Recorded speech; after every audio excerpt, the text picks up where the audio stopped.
Hi everyone, welcome to my video. I'm Kylie, and today I wanted to talk about how we recently got through norovirus in our household. My oldest daughter had it, and just the methods and items that I use to help support her body to get her through that stomach bug with minimal discomfort, yeah? So to start off with, I'm not a doctor, not a nurse, zero medical training. This is simply an informative video of what I chose to do this one specific time, and it happened to work out for my family, for my child specifically. So I'm not saying this is going to work for your child. I'm not saying it's going to work for my child a second time. I'm saying this is what happened and this is what I did. That's it, okay? Moving on. I'm trying really hard not to click. I got a new microphone and I'm so used to like slinging my hands around and touching myself that I'm trying really hard not to flick it. So if you hear my nails hit it, I'm really sorry. I'm trying really hard not to. Also, I have my notes over here, so if you see me glancing back and forth, that's why. I'm still a little new to this YouTube thing, so I'm doing the best I can. I'm trying to get better at looking at you in the camera, not staring at my notes, not having all the little nervous tics. So let me know how I'm doing. I feel like I'm getting slightly better. Long ways to go, but slightly better. So first things first, what is norovirus? Norovirus is the stomach bug. It essentially lasts about a week, give or take a few days. You're gonna have like vomiting, diarrhea, cramping, just overall stomach discomfort, right? Some kids can have it pretty severely. Younger kids have a hard time, get dehydrated, right? So luckily, our oldest child caught it. She's 11. So she was definitely in discomfort. She wasn't happy about it, but at least she's old enough that we can explain to her, like, you know, even though your stomach hurts, you still have to drink water, you have to eat food. Norovirus is super contagious. That's why it often goes around at school. Kids usually pick it up at school. It's spread through contact with contaminated food surfaces, you know, poor hand washing practices, which kids are notorious for, which is why it is generally associated as being like a kid's bug that spreads really fast at schools. Tuesday after school, she calls me saying she's not feeling great. You know, she's having a hard time getting home. So, okay, I go pick her up. On the ride home, she did end up throwing up in the car. So, okay, that's when I knew she was really sick. So we get home, I get her and put in her bedroom. So when she's sick in bed, I always have like a prep system. I'll clear her bed because this kid has like 500 stuffed animals. I'll clear everything off the bed except for her sheet, the mattress cover, and like a pillow and a blanket. And it's one of her junky blankets that, you know, not her favorite blanket. I don't want her getting sick on her favorite blanket. So that's what's in the bed. And on the floor next to the bed, I'll spread out another cheapy blanket on the floor just in case, you know, sometimes kids, they wake up, they just throw up, they don't have time to make it to the bathroom. So I spread out a blanket on the floor to protect the carpet. And then I put a big trash can with a big, wide, like, mouth, like this big, like not a little tiny bedroom trash can. I go get like the big circle bathroom trash can with a fresh bag so it's clean. Put that right next to her bed. You know, I load her up with water. I put her in bed. She goes to sleep. So she sleeps through most of the afternoon. Before I put her to sleep, I did give her some medicine. I gave her Boiron. Sorry, I gotta see what this thing is called. Arsenicum album, which is like a French homeopathic medicine. I bought it because I saw Natural Nurse Mama? Yeah, Natural Nurse Mama, I think is her Instagram name. She's like a nurse that's really into holistic care. She was talking about it on her Instagram, and I did my research. It's a good medicine. So I had actually just ordered this Boiron medicine, like literally maybe 2 weeks before Chloe got sick. So luckily, there's two types. There's one for cold and flu, and then there's one for like stomach sickness, food poisoning, that kind of stuff. So I gave her the food poisoning one, just because it'll help keep you from throwing up and help prevent any diarrhea. And it works because she took that and she knocked out. She did not have to wake up to throw up again. I also gave her some Earthly Wellness oils for immune support. I had two different ones. One is a pain potion, one is immune support. And I gave her each of those. All these things are going to be linked in the description below. So if you want to purchase any of it, or if you just want to go to the website and look and read the ingredients and kind of see what exactly I'm working with. Anyways, she goes to sleep. As she's asleep, I make miso soup. So Japanese people, part of the reason they're healthy, they eat miso soup. A lot of them, and traditional Japanese breakfast includes miso soup. Here's the catch. It cannot be the powdered instant miso soup. That does not have, I mean, it's warm and comforting. It's going to taste good, but it's not going to have the actual probiotics and the good bacteria that you need to help heal your stomach and to heal your gut. So I made her homemade miso soup. If you want a quick recipe, I'll link it in the description box below. It's from Just One Cookbook.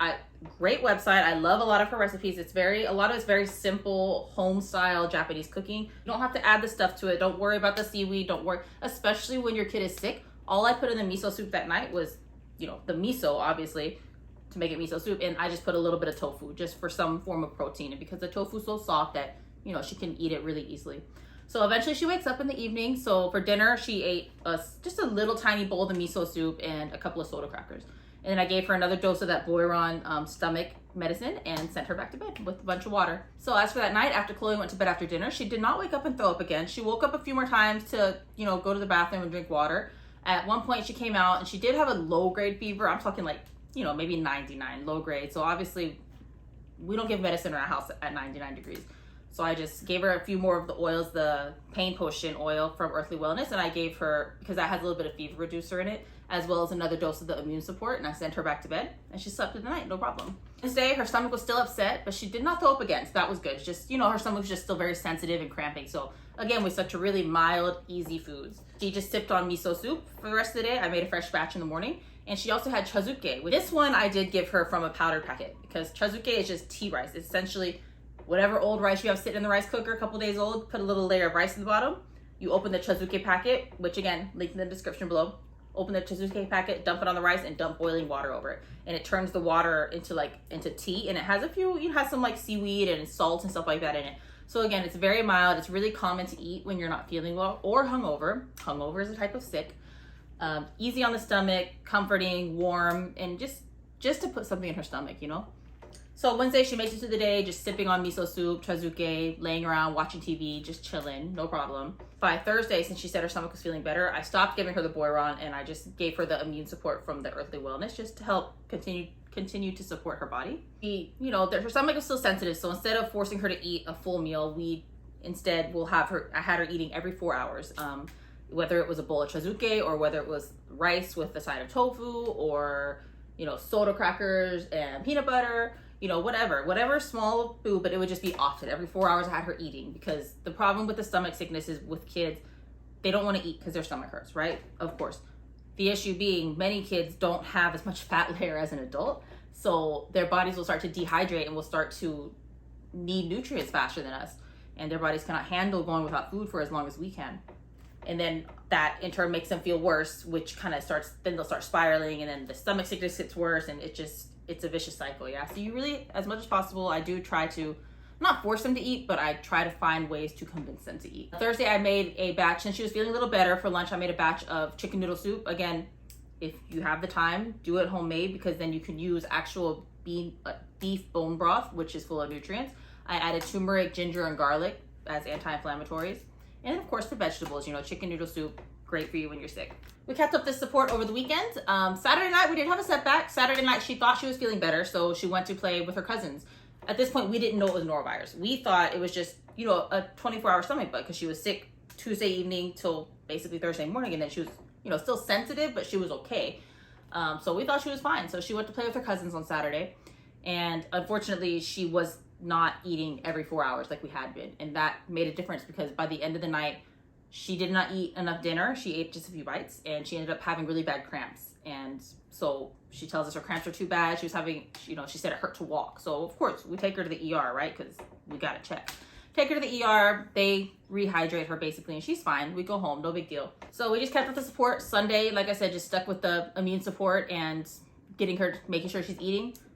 By Monday, she stayed home one more day from school just to make sure, because at that point, the ER had told us that it was norovirus, and they advised us that it should last about a week from the onset of symptoms. So we knew Monday to keep her home from school, and then Monday she went the entire day symptom-free. So Tuesday, we did send her back to school. Now, how do I keep everyone in the house from catching the stomach bug when one person brings it home? Considering we have 5 people living in a 2-bedroom apartment. We've got like 702 square feet in here. So in order to keep everyone else from getting sick, obviously luckily Chloe has her own room. So we did just have her stay in her room as much as possible. Whenever Chloe was ready to eat, I would make sure the babies were in a separate, in the living room, and then Chloe would have the table to herself to eat. I refilled her water for the whole week. She was not allowed in the kitchen. I would get her water. I would get her ice. I would wipe down everything when she was done. Every evening, I was wiping down the bathroom. Normally, I don't use disinfectants in my house. Normally, I only use, like a vinegar-based cleaner. However, when someone is sick with something that contagious, I do pull out the Lysol wipes, and I did Lysol for that week, just to make sure that none of us were catching it. And obviously me, since I'm caring for her, I was washing my hands a billion times. I made sure that Chloe didn't sit on the couch, because I didn't want her to get her germs on the couch and the babies lay on the couch and the babies catch it. So you know, at the end of the day, we just got lucky that no one else caught it, because that thing is so contagious that even with all those preventative measures, you could still catch it. We just got lucky. So I'm grateful for that, because babies with norovirus would not have been a fun thing to go through. So as for cleaners, I just use, like I said, I use a vinegar-based cleaner on the surfaces in the bathroom, like throughout the day, multiple times a day. And then I would clean the toilet itself. I would clean with bleach every night. And then I would Lysol wipe down the bathroom at the end of the night, just once at the end of the night, and Lysol wipe it down. Normally, I don't use Lysol wipes in the house. Normally, I don't like to disinfect in the house. But when we have someone with an illness, especially a contagious illness such as norovirus, I'm gonna disinfect. You know, I would be crazy not to.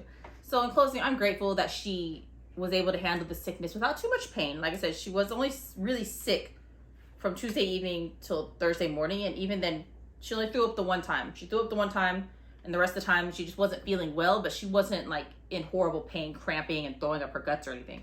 I truly believe in the power of food as medicine. I believe that what we feed ourselves when we're sick can have a drastic effect on our symptoms and how bad we get it, you know? We supported her body. We let the virus run its course. That's all you can do with a virus. Yeah, you cannot get rid of it. You just support your body the best you can. I'm grateful that she did not get any sicker than she did. I'm grateful that nobody else in my house got it.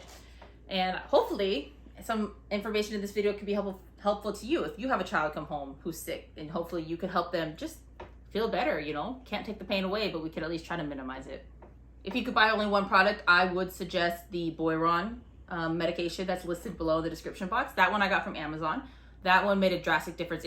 If she was having too much diarrhea, when I gave her dose of that, she would be fine. Like, she was not going to the bathroom anymore. She was good for a few hours. So that one definitely had a noticeable effect. As for one food, if you had to pick one food that I mentioned in this video to cook for your child, I would say the miso soup. It is proven to be healing to your gut, be healing to your soul. It feels so good to eat miso soup. It tastes so good. Otherwise, that's it. That was my first time having a kid with norovirus, and I feel like we got through it pretty good. No one else got sick. She ended up being okay.